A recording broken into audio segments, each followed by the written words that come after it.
En la cena familiar, mi nuera me señaló con el dedo y gritó: «La sirvienta que coma sola en la cocina». Yo simplemente sonreí y respondí con calma: «Está bien, querida. Y tú vas a vivir en la calle». En ese instante descubrió la verdad. Yo era la dueña de la casa. Me alegra que estés aquí. Quédate conmigo hasta el final y escribe en los comentarios desde qué ciudad de España me estás viendo. Así sabré hasta dónde llega mi relato. Me llamo Rosa María, tengo 67 años y pensé que después de toda una vida trabajando y criando a mis hijos, ya había pasado por suficientes pruebas como para no sorprenderme de nada. Pero me equivoqué. La traición más dolorosa llegó disfrazada de cena familiar en la voz dulce de mi hijo Javier, pidiéndome que fuese a su piso en Valencia. «Mamá, hace tiempo que no nos vemos». «Clara, mi nuera, ha preparado algo especial», me dijo por teléfono esa tarde. Su voz sonaba rara, con un tono nervioso como cuando de niño ocultaba una travesura. Yo debía haber sospechado. Pero con ilusión me arreglé con esmero, elegí un vestido granate que siempre me hacía sentir elegante y me puse las joyas que me regaló mi difunto marido Antonio en nuestro aniversario de bodas. Cuando llegué, noté enseguida que aquello no era una simple cena en familia. Había varios coches aparcados frente al edificio, un Audi gris, un Volvo negro y hasta un Jaguar rojo. No eran de mis conocidos, pero sí de los amigos de Clara, gente con pretensiones y dinero. Ella abrió la puerta antes de que pudiera llamar al timbre. Impecable, con un vestido ajustado y una sonrisa que nunca alcanzaba sus ojos, me saludó con frialdad: «Rosa María, qué bien que llegas». Nada de mamá ni suegra, solo mi nombre dicho como si fuese una invitada cualquiera. Pasé al salón y el murmullo de las conversaciones me envolvió. Reconocí enseguida algunos rostros de la alta sociedad valenciana. Una señora hablaba de su viaje a la Toscana, otra presumía de las compras en una galería de arte en Madrid. Clara se movía entre ellos como anfitriona perfecta. Yo, en cambio, me sentí un estorbo en medio de su espectáculo. Hasta que frente a todos me humilló con aquella frase de la sirvienta en la cocina. Fue entonces cuando decidí no callar más. Porque aquella casa donde todos reían y brindaban esa casa, que Clara exhibía como suya, era en realidad propiedad mía. Y con esa sola verdad, toda su farsa se vino abajo. Javier se acercó a saludarme. Mi hijo, que en otro tiempo fue mi mayor orgullo y confidente, ahora me abrazó con la rigidez de un desconocido cumpliendo con un trámite. «Hola, mamá», murmuró junto a mi oído. No había calidez en su voz, solo la obligación de quedar bien delante de los demás. «Javier, cariño, qué gusto verte», le respondí intentando ignorar la punzada de que algo no marchaba bien. Sus ojos evitaron los míos, y ese gesto me atravesó como un cuchillo. Clara, mi nuera, se aclaró la garganta de esa manera teatral que tenía para llamar la atención. «Bueno, ahora que todos estamos aquí podemos pasar al comedor», dijo con tono triunfal.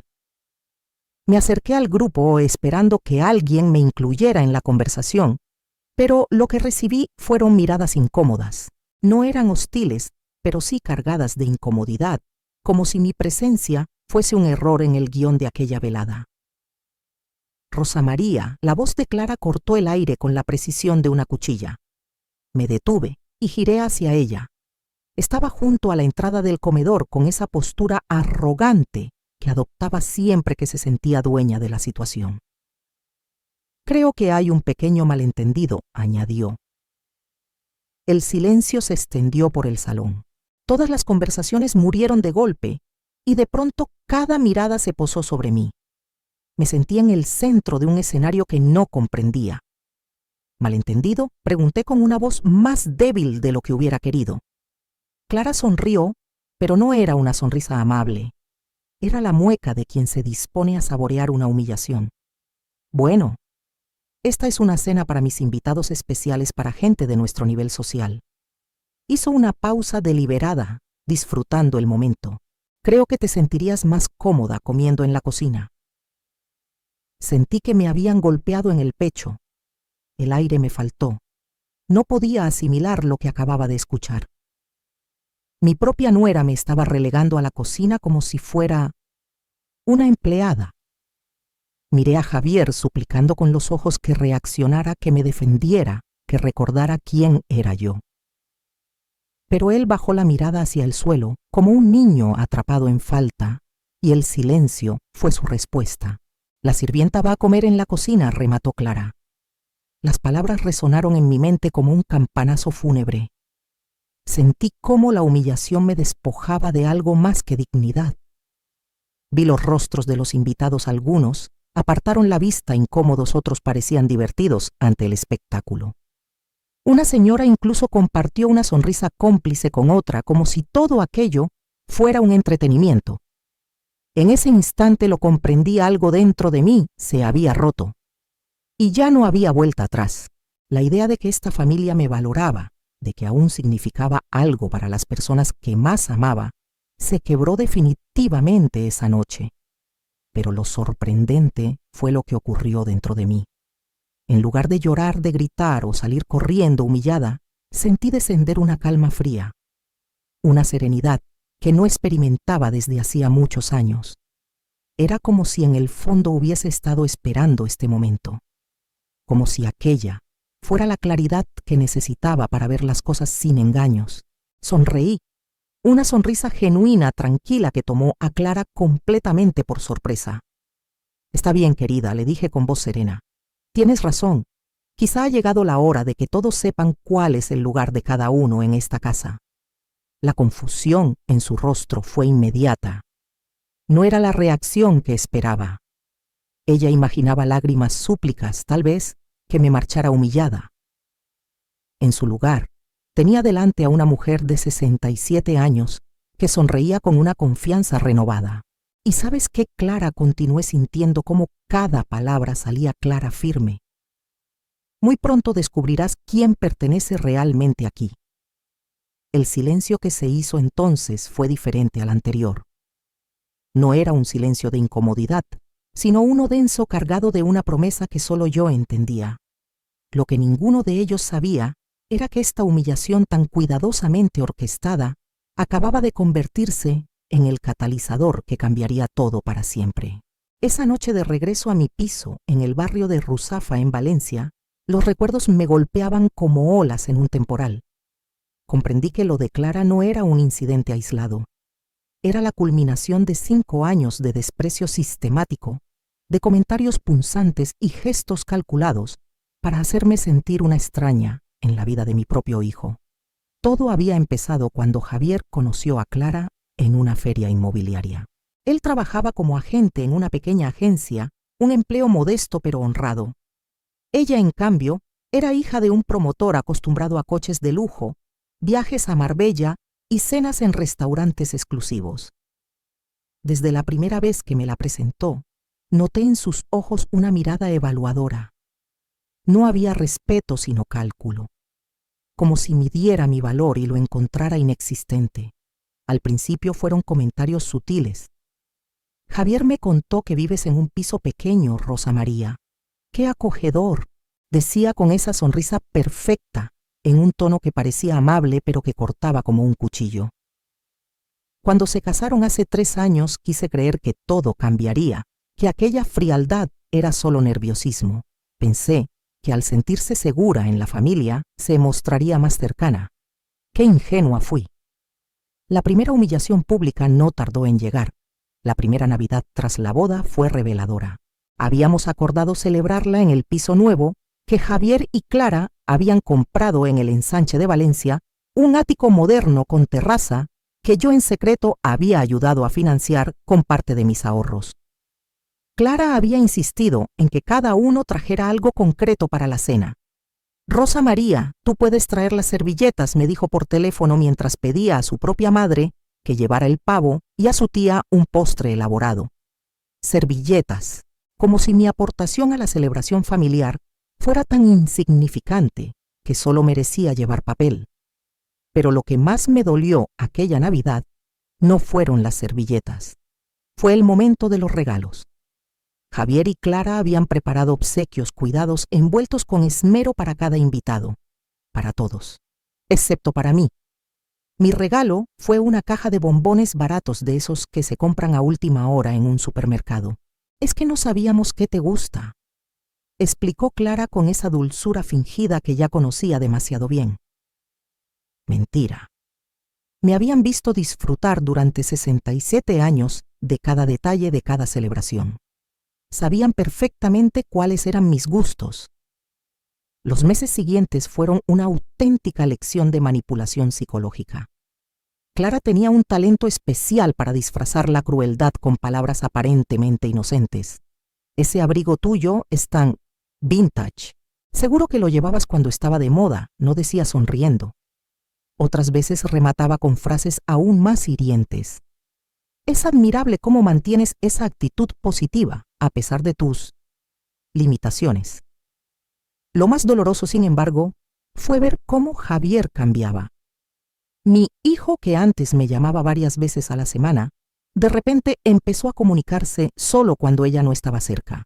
Nuestras charlas se volvieron superficiales, llenas de silencios incómodos, como si cada palabra tuviera que medirse al milímetro. Un día, hace poco más de un año, fui a visitarlo sin avisar. Tenía que entregarle unos papeles que había olvidado en mi piso. Al llegar escuché voces elevadas desde el estudio. Reconocí de inmediato la angustia en el tono de mi hijo.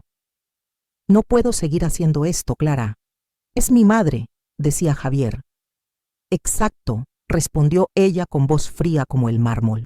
Es tu madre, no la mía. Y francamente, Javier, su presencia constante está arruinando nuestra vida social. Él intentó defenderme, pero me ayudó cuando lo necesité. Pagó mi carrera, incluso el alquiler cuando empecé a trabajar. Clara le interrumpió sin pestañear. ¿Y ahora pretendes pagarle el resto de tu vida? Escúchame bien, en mi círculo, la forma en que tratas a tu familia refleja tu estatus. Y tener una suegra que aparece sin avisar que viste como si siguiera en los 80 y que no tiene conversación refinada, es una vergüenza. Aquellas palabras me atravesaron más que cualquier humillación pública. Hubo un silencio largo. Después la voz de Javier más débil. ¿Qué quieres que haga? Simplemente crea distancia, respondió Clara. No tienes que cortar la relación por completo. Limita las visitas. Y cuando tengamos invitados importantes, mejor que ella no esté. Aquella conversación marcó el inicio de un distanciamiento sistemático. De repente, las invitaciones a comer llegaron con menos frecuencia. Los cumpleaños se celebraban en familia pequeña, lo que por lo visto ya no me incluía. Las llamadas se hicieron aún más escasas. Yo, sin embargo, seguía ahí esperando. Enviaba regalos en fechas señaladas, llamaba para preguntar cómo estaban, hacía ingresos discretos en la cuenta de mi hijo, cuando intuía que la economía se les torcía. Porque eso hacemos las madres, amamos sin condiciones incluso cuando no somos correspondidas.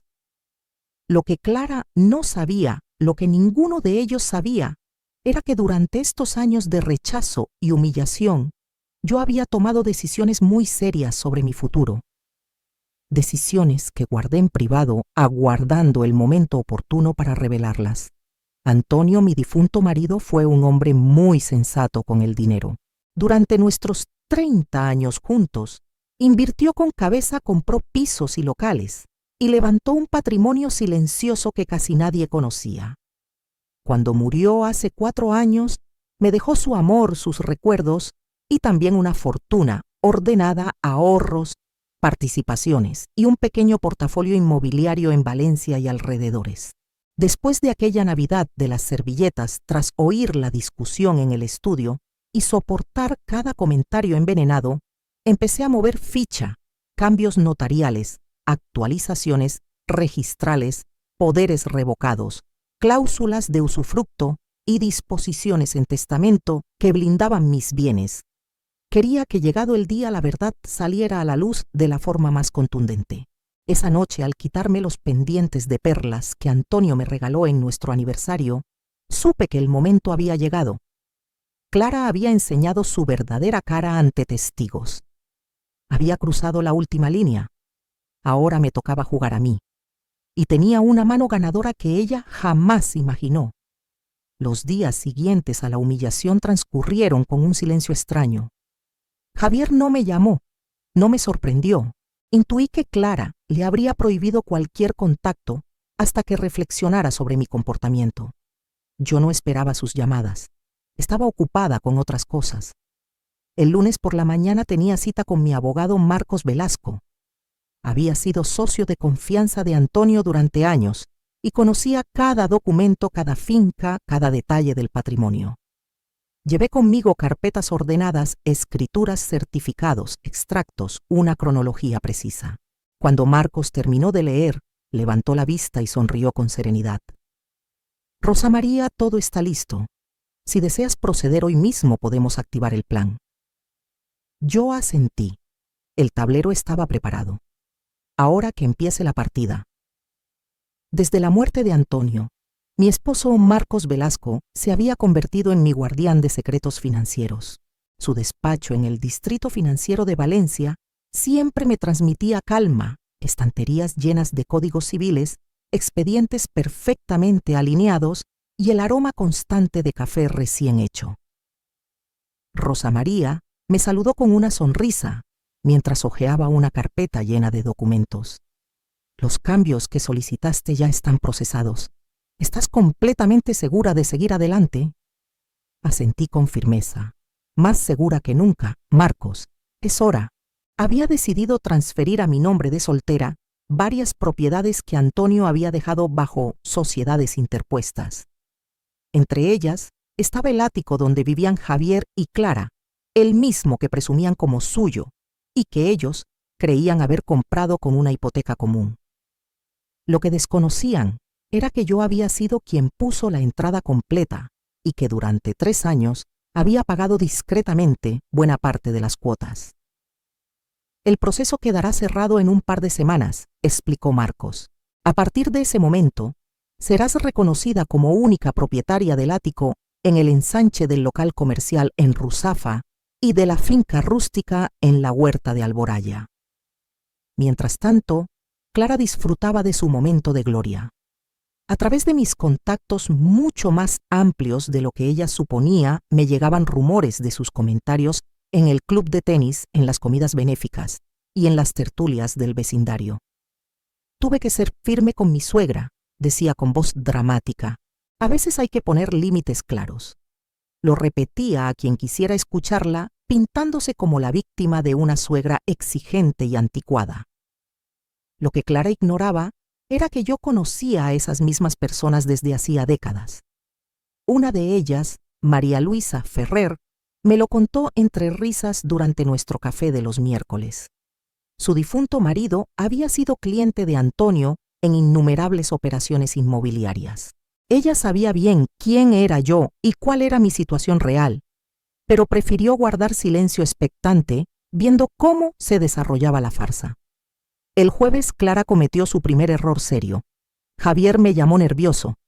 Mamá, ha pasado algo raro. Clara recibió una llamada de la oficina de administración de la finca. Dicen que necesitan actualizar documentos. Algo sobre los verdaderos propietarios. ¿Y qué tipo de documentos, hijo?, pregunté con calma, aunque por dentro sonreía.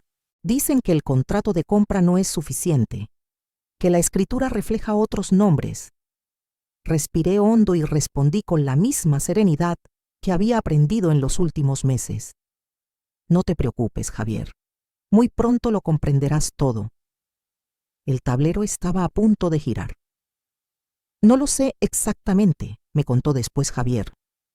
Clara habló con ellos. Dijo que seguramente era un error burocrático, pero estaba muy nerviosa. Ese viernes la ansiedad de mi nuera se disparó cuando el cartero entregó una carta certificada, dirigida a los ocupantes actuales de la vivienda. La misiva enviada por el despacho de Marcos Velasco era técnicamente una notificación rutinaria sobre cambios en la estructura de propiedad. Pero para una conciencia culpable como la de Clara sonaba amenaza. Según supe después, pasó todo el fin de semana haciendo llamadas frenéticas. Habló con su padre, con el abogado de la familia, e incluso con el agente inmobiliario que les había tramitado la compra. Todos coincidieron en lo mismo. Los documentos parecían perfectamente legítimos, aunque debían revisarlos con calma. El domingo por la noche, Javier apareció en mi piso de Ruzafa sin avisar. Cuando abrí la puerta vi que tenía profundas ojeras y las manos le temblaban. «Mamá, ¿podemos hablar?», preguntó. Lo hice pasar y, como cuando era niño, le preparé una taza de té. Pero esta vez no era mi hijo buscando consuelo, era un hombre asustado, necesitado de respuestas que no se atrevía a formular. Clara está al borde de un ataque de nervios, empezó esquivando mi mirada. Cree que alguien quiere estafarnos con la casa. ¿Estafaros?, repetí con calma. Sí. Ya sabes, esas cosas donde aparece un supuesto propietario y reclama lo que no es suyo. Pero hay algo raro. Hoy revisé los papeles de la vivienda y no me cuadran. Mi corazón latió más fuerte aunque mantuve la compostura. ¿Qué cosas no cuadran, Javier? Cuando compramos el ático, dijo con voz insegura. Yo recordaba que el préstamo era de 650.000 euros, pero en los documentos que tengo ahora pone que solo debemos 200.000. Y lo más extraño, aparece un benefactor anónimo que lleva años cubriendo parte de la hipoteca. Me miró con una expresión que no veía desde su adolescencia, mezcla de confusión y la sospecha de que había algo muy importante que desconocía. «Mamá», dijo despacio, «¿tú sabes algo de esto?». Esa era la pregunta que había esperado durante años. El momento en que todo cambiaría entre nosotros. Dejé la taza de té sobre la mesa. Lo miré a los ojos y respondí con suavidad. «Javier, ¿alguna vez te preguntaste cómo una mujer que supuestamente vive de una pensión pequeña pudo pagarte la universidad, tu primer piso y todas esas emergencias económicas que has tenido?» Sus ojos se abrieron incrédulos. Al fin empezaba a atar cabos. «Javier», le dije suavemente, ¿alguna vez te preguntaste por qué personas como María Luisa Ferrer me tratan con tanto respeto cuando Clara insiste en que soy solo una anciana sin importancia? Él se quedó en silencio, pero vi cómo su mente trabajaba a toda velocidad, repasando años de pequeños detalles que había ignorado o malinterpretado. ¿Alguna vez te preguntaste?, continué, mi voz ganando firmeza, ¿por qué cuando tu esposa me humilló? Frente a sus invitados el otro día yo no me enfadé ni lloré, sino que sonreí. La expresión en su rostro cambió de confusión a algo parecido al pánico. «Mamá, ¿qué quieres decirme?». Le sonreí la misma sonrisa tranquila que había dirigido a Clara aquella noche en el comedor. «Te estoy diciendo, hijo mío, que muy pronto tú y tu esposa descubriréis que habéis estado jugando una partida en la que nunca conocisteis las reglas verdaderas». Javier se levantó bruscamente derramando su té. «¿Qué significa eso, mamá? Me estás asustando». «No tengas miedo, Javier. Solo prepárate porque lo que ocurrirá la próxima semana cambiará todo lo que creías saber sobre esta familia. Cuando se marchó aquella noche, supe que correría a contárselo todo a Clara. Y supe que ella entraría en pánico, que haría más llamadas frenéticas, que buscaría desesperadamente alguna manera de mantener el control. Pero ya era tarde para eso. Los documentos estaban firmados, los trámites legales avanzaban y la verdad estaba a punto de salir a la luz de la manera más contundente. Clara había jugado su última carta al humillarme en público. Ahora me tocaba a mí y tenía en la mano algo que ella jamás habría imaginado. El martes por la mañana sonó el teléfono. Era Javier, pero por el tono forzado de su voz, supe enseguida que Clara estaba a su lado dictándole cada palabra. Mamá dijo con entusiasmo ensayado: «Clara y yo pensamos que sería importante tener una conversación familiar, una conversación honesta sobre expectativas». Expectativas, repetí, aunque ya intuía hacia dónde iba. Sí, sobre el futuro, sobre arreglos de vida.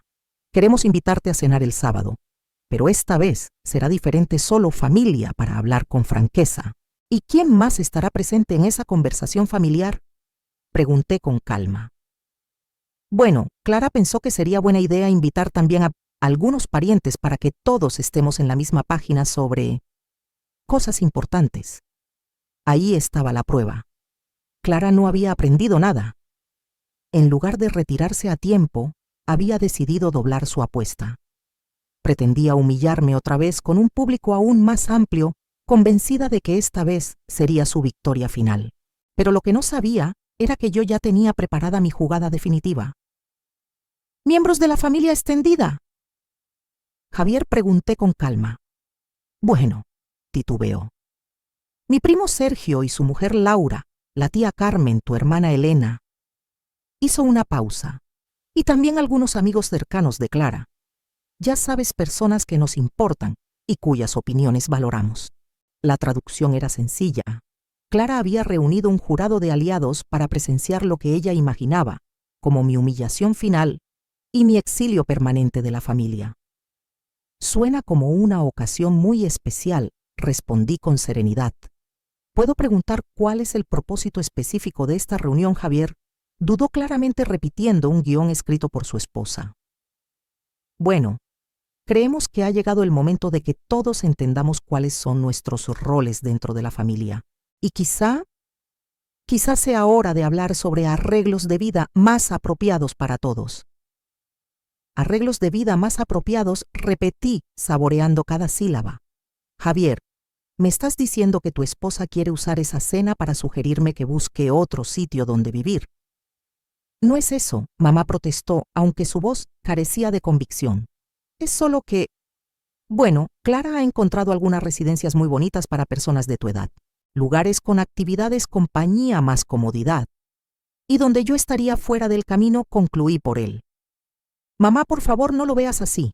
Solo queremos lo mejor para todos. Está bien, Javier, dije, y pude escuchar su suspiro de alivio. Acepto la invitación. Estaré allí el sábado. ¿En serio? Quiero decir, qué bien, Clara estará muy complacida. Estoy segura de que sí, murmuré. Dile que estoy ansiosa por escuchar lo que tiene que decir. Después de colgar, me senté en mi sillón favorito y me reí de verdad por primera vez en semanas. Clara estaba tan convencida de tener todo el poder, tan segura de que yo no tenía defensa, que estaba a punto de cometer el error más grande de su vida. Y lo haría frente a una audiencia. Pasé los siguientes días preparándome con meticulosidad para ese momento decisivo. El miércoles me reuní con Marcos Velasco para revisar todos los documentos finales. Todo estaba en orden, los títulos de propiedad habían sido transferidos, los registros públicos actualizados, cualquier persona podía comprobarlo. El jueves almorcé con María Luisa Ferrer. Como suponía, ya había sido invitada a la cena del sábado. Rosa, María me dijo picoteando su ensalada.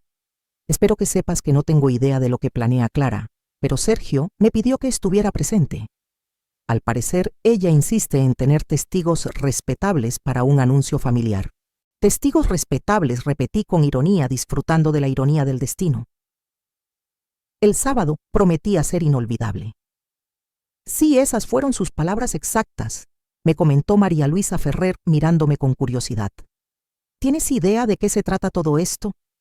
Oh, tengo una idea muy clara, le aseguré, pero será mejor que sea una sorpresa para todos. El viernes por la noche Javier me llamó una vez más. Su voz sonaba menos ensayada y más genuinamente preocupada. Mamá, ¿estás segura de que quieres venir mañana? ¿Y por qué no habría de ir, Javier? Es solo que... Bueno, Clara está muy estresada con las cartas sobre la casa, con esos documentos legales que no entiende. Está muy nerviosa. ¿Y tú, Javier? ¿Cómo te sientes? Tras una larga pausa, admitió en voz baja, confundido. Siento que pasan cosas que no entiendo. Clara dice una cosa, pero cuando reviso los papeles de la casa, cuando pienso en todas las veces que me ayudaste, no sé qué pensar. Tal vez mañana por la noche tengas todas las respuestas, le dije suavemente. ¿Qué quieres decir? Que ha llegado la hora de que toda la verdad salga a la luz, Javier. Toda la verdad. El sábado por la noche llegué exactamente a las 7. Había elegido mi vestido negro más elegante, aquel que Antonio me regaló en nuestro 25º aniversario, y las joyas que guardaba para las grandes ocasiones. Si aquello iba a ser un espectáculo, yo también iba a representar mi papel. Cuando Clara abrió la puerta, su sonrisa confiada vaciló un instante. No esperaba que llegara vestida como alguien que pertenecía plenamente a su círculo social. «Rosa María, qué elegante te ves esta noche», dijo, recuperando rápido la compostura. «Gracias, Clara. Pensé que para una ocasión tan especial debía vestirme apropiadamente». El comedor estaba lleno como había previsto. Mi hermana Elena se encontraba en un extremo incómoda. La tía Carmen hablaba en voz baja con Sergio y Laura. María Luisa Ferrer estaba presente junto con 2 parejas más del círculo de Clara. En total éramos 12. Clara había montado la escena como una obra de teatro, incluso había colocado una silla ligeramente apartada para mí, como si fuera la acusada en un juicio. Bueno, anunció Clara, una vez servidos los aperitivos, gracias a todos por venir. Javier y yo queríamos que nuestros seres queridos estuvieran presentes para una conversación muy importante sobre el futuro de nuestra familia. Mi hijo se removió en la silla claramente incómodo. Como muchos ya sabéis, continuó Clara con voz firme, hemos pasado por algunos desafíos familiares, circunstancias que requieren tomar decisiones difíciles pero necesarias. Yo sonreí. La función estaba a punto de comenzar. Clara me miraba directamente con los ojos brillando de la confianza de quien cree tener la victoria asegurada. Por eso anunció: creemos que ha llegado el momento de hacer algunos cambios en nuestros arreglos de vida familiar. Cambios que beneficiarán a todos. La sala quedó en completo silencio. Pude ver cómo Elena, mi hermana, me observaba con preocupación, mientras que María Luisa Ferrer mantenía un gesto neutro como si ya conociera el desenlace de aquella función. Javier y yo hemos encontrado una comunidad preciosa para personas mayores muy cerca de aquí, donde Rosa María podrá vivir cómoda acompañada de gente de su edad y de su nivel social, añadió Clara con tono triunfal. Ahí estaba. La humillación pública que llevaba tiempo planeando esta vez con testigos para reforzar su victoria. Por supuesto, continuó con fingida generosidad, nosotros cubriremos todos los gastos de la mudanza y el primer mes en la residencia. El silencio era tan denso que podía cortarse. Todas las miradas se volvieron hacia mí expectantes. Algunos rostros reflejaban compasión, otros simple curiosidad, y unos pocos complicidad con Clara. Me levanté despacio de mi silla consciente de que todos los ojos me seguían. Cuando hablé, mi voz salió clara y serena. Clara, dije con calma, te agradezco mucho que hayas reunido a todos esta noche, porque tienes razón, ha llegado el momento de que todos sepan cuáles son los verdaderos arreglos de vida apropiados para cada uno. Sonreí la misma sonrisa tranquila que tanto la había desconcertado en la cena anterior. Pero antes de hablar de dónde debería vivir yo, añadí, quizá deberíamos hablar de dónde vas a vivir tú. El silencio que siguió fue absoluto, como si alguien hubiera detenido el tiempo. Clara me miraba con desconcierto, incapaz de comprender. Javier había palidecido. Los invitados intercambiaban miradas nerviosas sin saber si presenciaban un drama familiar o el inicio de una tormenta. Perdona, acertó a decir Clara, su voz temblando ligeramente. ¿Qué quieres decir con dónde voy a vivir yo? Caminé despacio hasta la cabecera de la mesa, el lugar que ella solía ocupar como anfitriona. Apoyé las manos sobre el respaldo de la silla y recorrí con la mirada a cada persona allí presente antes de hablar. Bueno, Clara, dije finalmente con serenidad, ya que hablamos de arreglos de vida apropiados y de quién pertenece en esta casa, creo que es el momento perfecto para aclarar algunos malentendidos. Javier se levantó de golpe con los ojos muy abiertos. Sabía lo que iba a decir. Y no había marcha atrás. Mamá, ¿de qué estás hablando?, preguntó Javier con la voz rota. Saqué un sobre de mi bolso preparado cuidadosamente esa misma mañana. Dentro había copias de todos los documentos relevantes organizados cronológicamente para contar la historia completa. Javier, cuando tú y Clara comprasteis este ático hace 3 años, ¿recuerdas cuánto pagasteis de entrada? Mi hijo frunció el ceño. 60.000 euros. ¿Por qué? ¿Y de dónde salió ese dinero? Nosotros, balbuceó mirando a Clara, que empezaba a mostrar una expresión alarmada. Clara dijo que fue un préstamo de su familia, añadió en voz baja. Clara se levantó tan bruscamente que su silla casi cayó al suelo. Javier, no creo que debamos hablar de nuestras finanzas privadas delante de... Oh, Clara, la interrumpí suavemente con una sonrisa serena. Fuiste tú la que insistió en que esta conversación se celebrara frente a testigos. Dijiste que era importante que todos entendieran los arreglos apropiados. Yo solo estoy siguiendo tu sugerencia. Extraje el primer documento del sobre.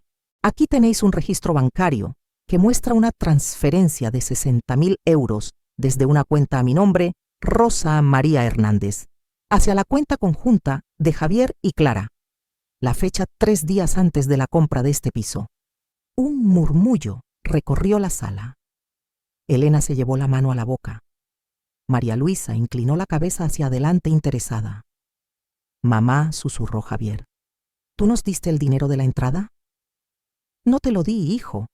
Te lo presté, sin intereses, sin fecha de vencimiento, porque confié en que algún día, cuando pudieras, lo devolverías. Saqué otro documento del sobre. Pero eso no es todo. El rostro de Clara había perdido todo color. Javier, no tienes que escuchar esto. Solo quiere manipularte, dijo, con voz temblorosa. Este segundo documento, continué ignorándola, muestra los pagos de la hipoteca durante los últimos 3 años. Aquí se ve que cada mes se hacen 2 pagos, uno de 1.200 euros desde vuestra cuenta y otro de 2.300 euros desde la mía. Un silbido bajo se escapó de Sergio, el primo de Javier. Eso significa que... Significa, dije con claridad, que yo había estado pagando el 65% de la hipoteca de esta casa durante 3 años. Todo ese tiempo en que mi nuera me trataba como una carga vergonzosa. Javier cayó pesadamente en su silla, incapaz de sostenerme la mirada. ¿Por qué nunca me dijiste nada, mamá? Respiré hondo antes de responder, porque confiaba en que algún día te darías cuenta de que algo no cuadraba. Porque esperaba que te preguntaras cómo una mujer con una simple pensión podía sostener tantas emergencias financieras. Mi voz se endureció y el silencio en la sala se volvió insoportable, porque esperaba que mi propio hijo me defendiera cuando su esposa me humillaba sin necesidad de tener que revelarle que era yo quien mantenía el techo sobre sus cabezas. Entonces Clara encontró por fin su voz, aunque le salió como un chillido agudo. Esto es ridículo, Javier está mintiendo. Esos documentos pueden estar falsificados. Saqué otro papel del sobre con toda la calma del mundo. Este es el título de propiedad oficial de esta casa, actualizado la semana pasada. Lo entregué a María Luisa Ferrer, que tenía experiencia revisando documentos notariales gracias a los negocios de su difunto marido. Sus ojos se abrieron de par en par mientras leía. Según este documento, dijo con voz clara, la propietaria legal de esta vivienda es Rosa María Hernández. El caos fue inmediato. Laura, la esposa de Sergio, exclamó en voz alta. Elena empezó a llorar. Sergio lanzó preguntas atropelladas que nadie se molestaba en contestar, pero mi atención estaba fija en mi hijo y en su esposa. Javier me miraba como si no me conociera. Mamá, ¿cómo es posible esto? Es posible, respondí con firmeza, porque tu padre, Antonio, era un hombre muy inteligente que me enseñó a ser estratégica con el dinero. Es posible porque cuando murió me dejó un portafolio de inversiones y propiedades que casi nadie conocía. Hice una pausa antes de continuar. Y es posible porque durante los últimos 3 años en los que tu esposa me trató como una carga, yo estuve tomando decisiones legales para proteger mis intereses. Clara temblaba visiblemente. Javier, haz algo. Ella no puede hacer esto. Nosotros vivimos aquí. Tenemos derechos. Derechos, repetí, y por primera vez mi voz tuvo un filo de acero. ¿Qué derechos exactamente? Clara, el derecho a humillarme en mi propia casa, el derecho a llamarme una molestia mientras yo pagaba vuestras cuentas, el derecho a planear mi exilio a una residencia mientras vivíais en una propiedad que yo financié. Avancé despacio hacia donde ella estaba pegada a la ventana, pálida como la pared. Dime, Clara, cuando me ordenaste comer en la cocina como si fuera una criada, ¿sabías que estabas hablándole así a la dueña de la casa? Yo no sabía, balbuceó apenas audible. No, claro que no sabías. Asentí con frialdad. Estabas demasiado ocupada despreciándome. tan segura de que yo no era nada más que una anciana inútil. Nunca te molestaste en preguntarte por qué tu vida era tan cómoda. Nunca te preguntaste de dónde venía realmente el dinero. Entonces me giré hacia todos los presentes con la frente erguida. Pues ahora lo sabéis. Quiero que todos entiendan algo, dije mirando a la mesa entera. Durante 3 años observé cómo esta mujer me alejaba de mi hijo. La escuché decir que yo era un estorbo, que mi presencia era vergonzosa para su círculo social. Aguanté comentarios crueles sobre mi ropa, sobre mi piso modesto, sobre mi supuesta pobreza. Y mientras tanto yo financiaba la vida de lujo que ella exhibía con tanto orgullo. Javier finalmente habló, su voz rota. Mamá, ¿por qué no me dijiste la verdad? Porque necesitaba saber quién era realmente la mujer que habías elegido como esposa. Respondí, necesitaba comprobar si el amor que me profesabas era genuino o solo existía cuando pensabas que me necesitabas. Mis ojos se llenaron de lágrimas, pero mi voz permaneció firme. Y por desgracia, Javier obtuvo mi respuesta. Clara se volvió hacia él, sujetándole el brazo con desesperación. Javier, tienes que creerme. Si hubiera sabido, si hubiera entendido, yo nunca que Clara, la interrumpí con dureza. ¿Nunca me habrías tratado como basura? Eso significa que tu respeto solo existe cuando alguien tiene dinero, que tu amor por mi hijo estaba condicionado a mantenerme lejos de vuestra vida. Javier apartó su brazo y se acercó a mí con los ojos llenos de remordimiento. Mamá, lo siento mucho. Yo no sabía. Sí sabías, Javier, le dije suavemente. Tal vez no conocías los detalles financieros, pero sabías cómo me trataba tu esposa. Sabías que me estaba excluyendo de tu vida, y elegiste permitirlo porque era más fácil que enfrentarla. El silencio fue devastador. Todos en la sala podían sentir el peso de esas palabras. Finalmente saqué el último documento del sobre. Este es un aviso de desalojo de 30 días. Está fechado hoy. Clara dejó escapar un grito ahogado. No puedes hacer esto, Javier, haz algo. Miré a mi hijo, aquel hombre de 35 años, que alguna vez fue mi niño pequeño, y sentí una mezcla de amor y decepción que me partió el alma. Javier, le dije, tienes una decisión que tomar, y tiene que ser tuya, no la de ella. Los 30 días que siguieron a esa cena fueron los más largos y al mismo tiempo los más liberadores de mi vida. Javier no me habló durante la primera semana. Clara, por supuesto, entró en pánico llamando a abogados, a su familia, a cualquiera que pudiera frenar el desalojo. Pero Marcos Velasco había hecho su trabajo impecablemente, no había escapatoria legal. Lo que nadie esperaba fue la reacción del resto de la familia, ni del círculo social de Clara. María Luisa Ferrer me llamó al día siguiente. Rosa María, me dijo. María Luisa Ferrer, con una media sonrisa, tengo que admitir que esa fue la revelación más satisfactoria que he presenciado en años. Esa mujer llevaba meses diciendo por todas partes que eras una carga para Javier. Y ahora, le pregunté curiosa. Ahora todo el mundo comenta lo contrario, que hay que ser muy torpe para maltratar a la persona que realmente sostenía su vida. Créeme, has hecho historia en este barrio, respondió entre risas. Mi hermana Elena fue distinta. Vino a verme 3 días después con los ojos hinchados de tanto llorar.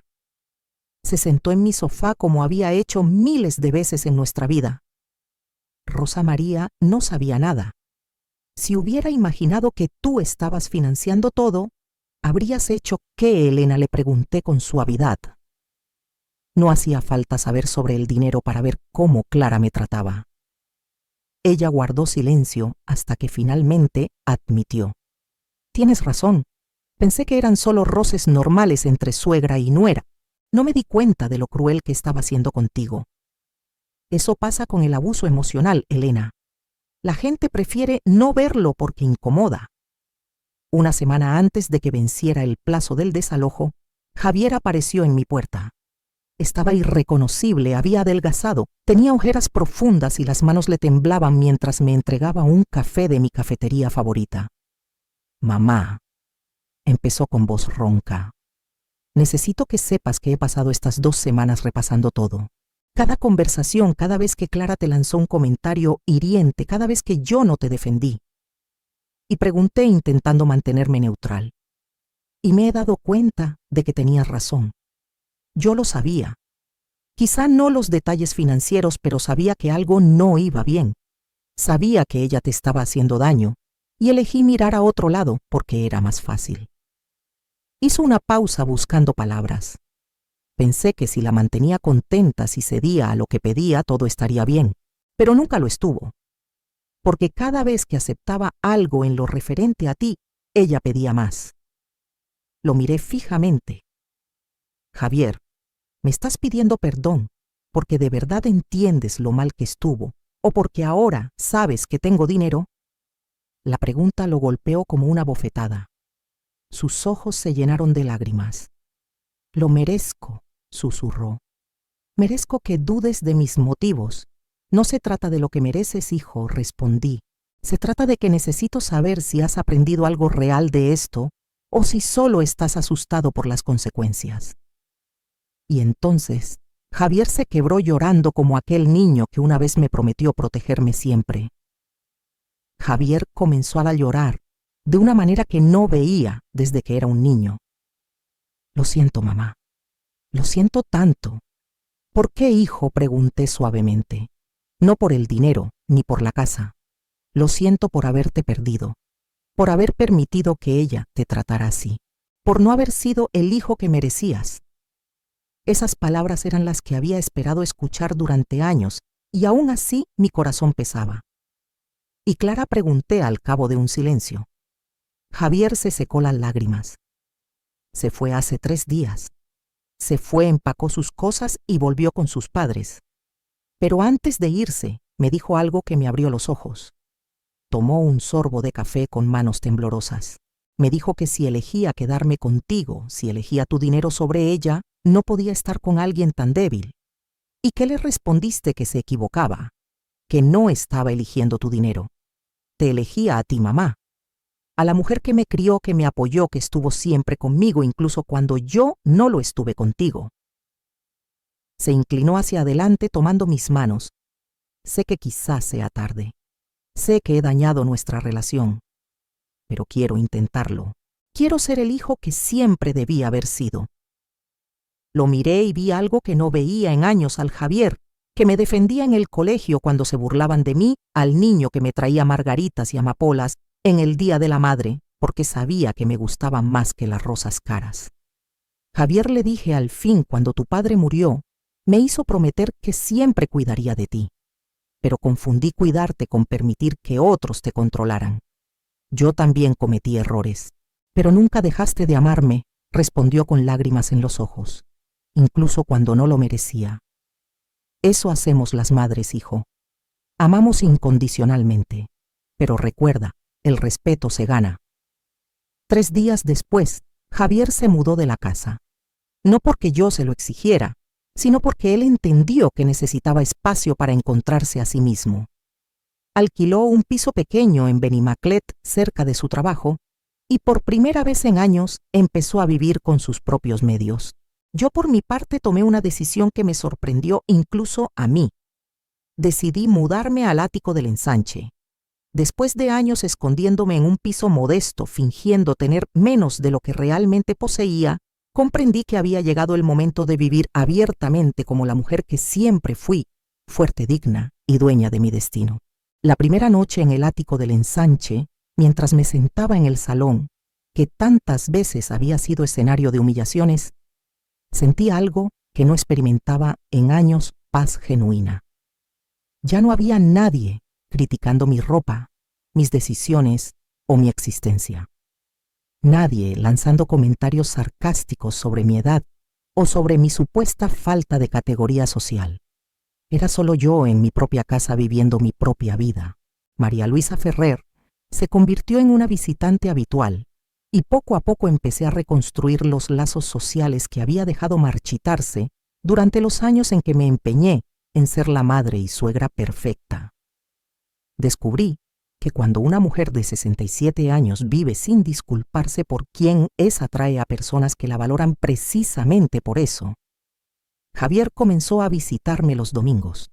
Al principio nuestras conversaciones eran tensas, casi formales, pero con el tiempo empezamos a recuperar la confianza.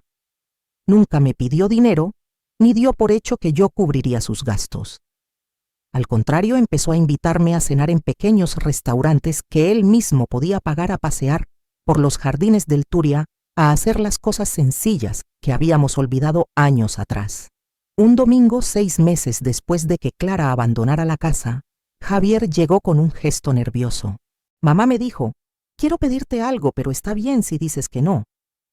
¿Qué ocurre?, pregunté. He estado yendo a terapia intentando comprender cómo permití que las cosas llegaran tan lejos, y mi terapeuta me sugirió que te pidiera si estarías dispuesta a acompañarme a una sesión, para hablar de todo lo que pasó con ayuda profesional. Su petición me sorprendió, pero también me llenó de esperanza. ¿Por qué quieres hacerlo, Javier? Él respiró hondo. Porque quiero reconstruir nuestra relación de la manera correcta. Quiero entender cómo llegamos a ese punto y asegurarme de que nunca vuelva a repetirse. Y sobre todo porque amo a mi madre y quiero que sepa que su hijo merece la pena, que vale el esfuerzo de sanar. Aquella noche, después de que Javier se marchara, me quedé en la terraza del ático mirando las luces de Valencia. Pensé en todas las veces que había esperado que alguien más me rescatara, que Javier me defendiera, que la familia viera la verdad, que Clara cambiara de actitud. Pero comprendí que la única persona que podía rescatarme era yo misma. Al hacerlo, no solo había recuperado mi dignidad y mi hogar, sino que también había dado a mi hijo una lección que ninguna cantidad de dinero podía comprar, que el respeto no se mendiga, se exige, que el amor verdadero no pide que te hagas pequeña para que otros se sientan grandes, y que nunca es tarde para elegir la paz sobre la toxicidad. Hoy, cuando me miro en el espejo, veo a una mujer que finalmente conoce su valor. Una mujer que no necesita la aprobación de nadie para vivir dignamente. Queridos amigos, si habéis llegado hasta aquí, quiero daros las gracias por acompañarme en este viaje tan personal. Mi nombre es Rosa María, y hoy puedo deciros con orgullo que he recuperado mi dignidad, mi voz y mi paz.